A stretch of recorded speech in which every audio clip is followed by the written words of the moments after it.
Welcome, Weavers. I'm Alira Solara, and this is my sacred loom, a space where threads of light and shadow are woven into remembrance. For this video, I want to talk about cosmic law. Cosmic law is the natural order of the universe which governs all of existence. Cosmic law is vast and multifaceted, and there's a lot we could talk about with regard to how it structures our interactions with the spirit realm. But for this video, I'm going to talk about just 10 of what I think are the most important cosmic laws that you should know. So the first is the law of one. The law of one is the law of source. It states that all creation came from one divine origin, and we are all emanations of source. We all carry the spark of source at our core being. Everything was created by source, and nothing is created outside of source. It can only be corrupted, co opted, or copied. The law of one is the most important cosmic law. When you remember your origin, you heal fragmentation and you help the collective to recognize itself. The law of one brings us back to the first cosmic breath, the tone of source from which all other tones were created. Everything that exists from this tone is expansion. The universe is experiencing itself through contrast. In fact, every law that I'm about to name in this video is a variation of this one core universal principle. This brings me to number 2, the law of polarity. From oneness came two-ness. If the origin is the original tone, then polarity is the first realm to expand from that tone. Polarity is the interplay between duality. It's the cosmic dance between light and darkness. It's the universe looking in on itself. Everything in existence is on a spectrum with a pole on each end. For example, light and darkness, positive and negative, masculine and feminine. Yet both ends of the pole are different expressions of the same unified source. Shadow is not evil, it's simply the inversion of light. Polarity creates contrast, which is necessary for consciousness to evolve. It's the tension that stretches the soul toward understanding. Without shadow, we could not experience light.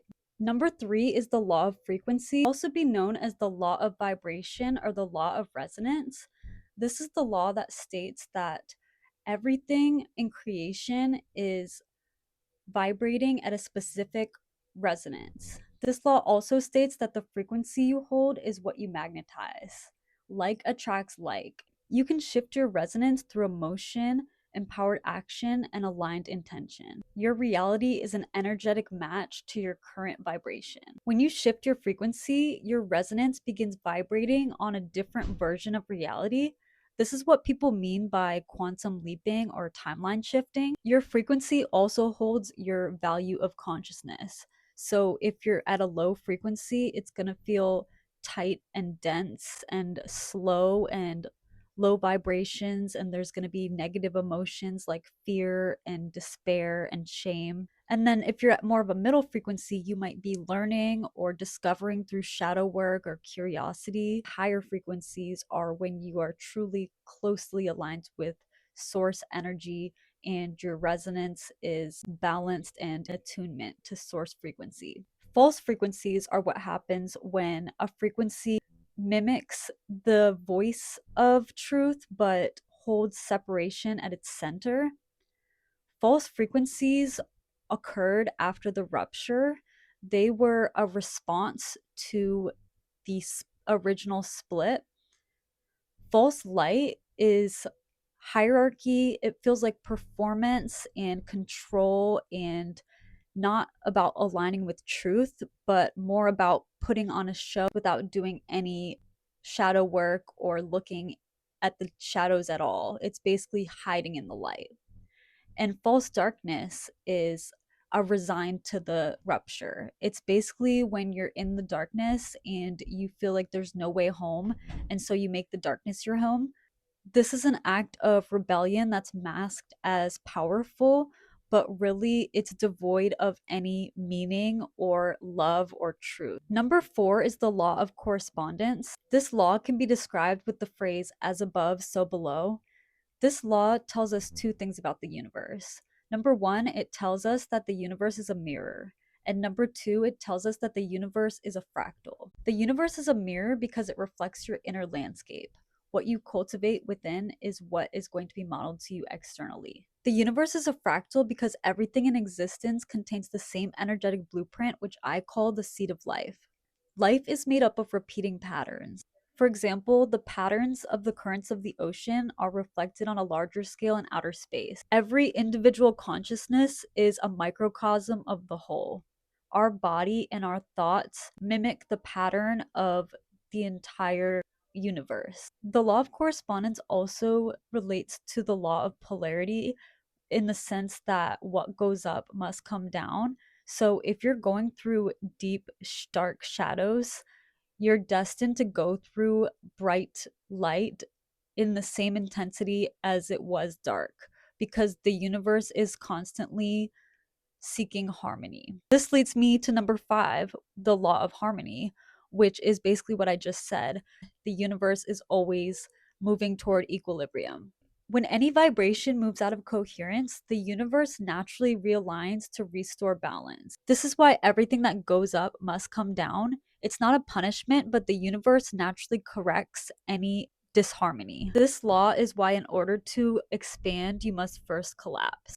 The universe moves to correct imbalance. So you can stay out of alignment as long as you want, but you're going to feel the pressure of it until you restore balance. This brings me into law number six, the law of free will. This gives us the right to choose, and the universe always honors our choices, whether they're made consciously or unconsciously. This is a sacred universal law because it reminds us that our souls belong to only us and can never be taken without our consent.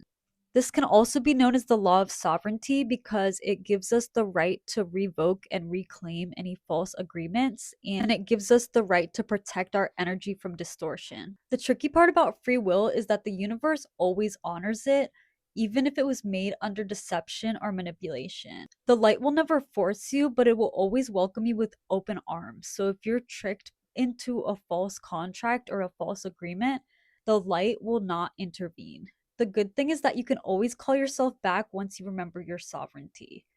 The darkness can only infiltrate if you consent on some level.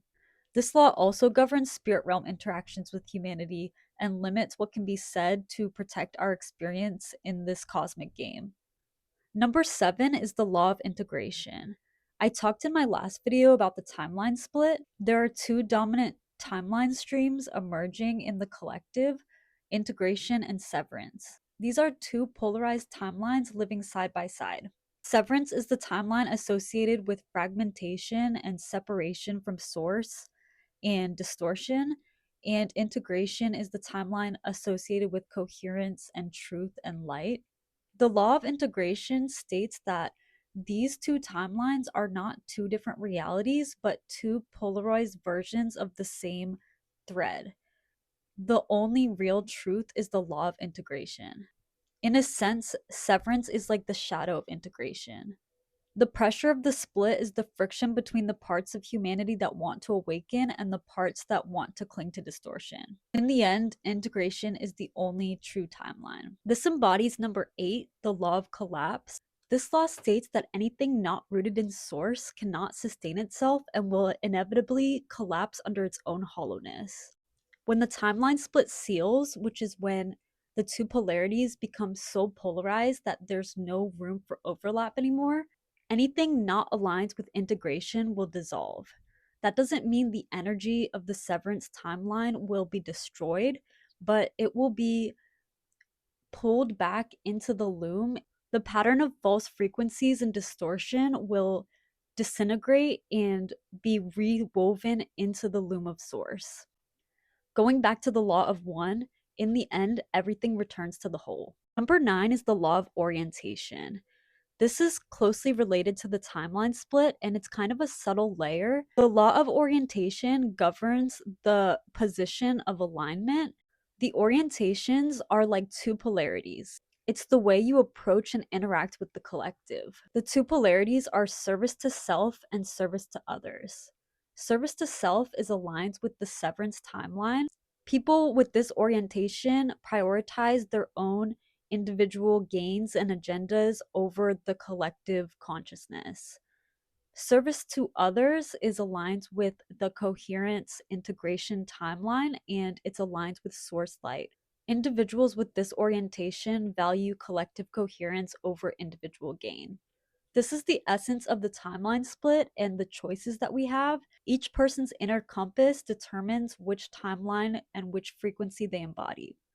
The two timelines are in flux because one is clinging to domination and control, and the other is looking towards restoration and reclamation. And finally, number 10 is the law of evolution. This is the law of expansion, and it states that all energy is in a process of remembrance and return. Everything changes because everything learns, and eventually all souls return to source. Again, the law of one. The reason I think this topic is important is that spiritual warfare is real. There are forces and entities that will try to manipulate your energy and trick you into giving up consent for them to do that. These entities and forces are more prevalent than you might think. Humanity itself was a divine collaboration between Source and an interdimensional council of spiritual beings and ancient species. These intelligences crafted our world and designed our DNA. After the rupture, some entities not aligned with Source modified and manipulated our human template in order to harvest and extract. Humans are a central point of controversy, contention, and fascination in the spirit realm. Human life is unique in that we live under a veil of forgetting, but we still possess the free will to choose source freely. This makes us like highly contested currency in the spirit realm. Some beings look at us fondly, and we're kind of like the children of the spirit realm, and they are kind of tickled by our naivety.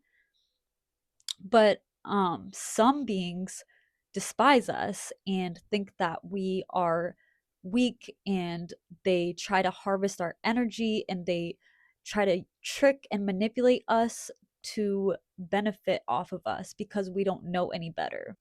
These entities can show up in human form, in energetic form, in dream form, but always use your sovereignty and discernment, and remember that all beings exist under cosmic law. Positive entities are aligned with source, light, and truth, and they can appear as ancestors, guides, spirits, angels.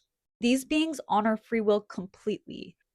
They only draw you in if they are invited to do so. These beings tend to radiate unconditional love, and there are no traces of fear or seduction.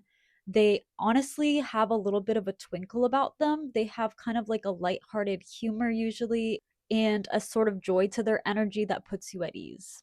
Negative entities are aligned with distortion, and they can appear in a number of forms as well.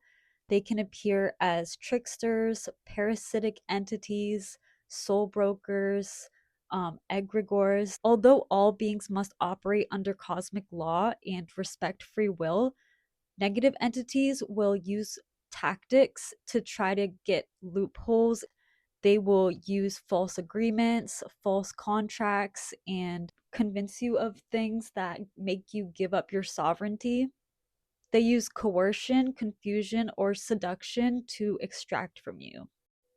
All of these beings serve the essence of the diverger, or the frequency of severance. Always use discernment and don't allow anybody to override your sovereignty. Call yourself back whenever you notice yourself becoming scattered, and always listen to your intuition. It's directly connected to source. Thanks for watching, and if you feel stirred by my words, or if anything I said resonated with you, feel free to subscribe and follow along. I'm planning to post a video every Monday. I'm a weaver and a channeler, and you can also check out the links in my profile to learn more about my work. I offer personalized readings and rituals on my website and Etsy. Until next time, stay sovereign, guys.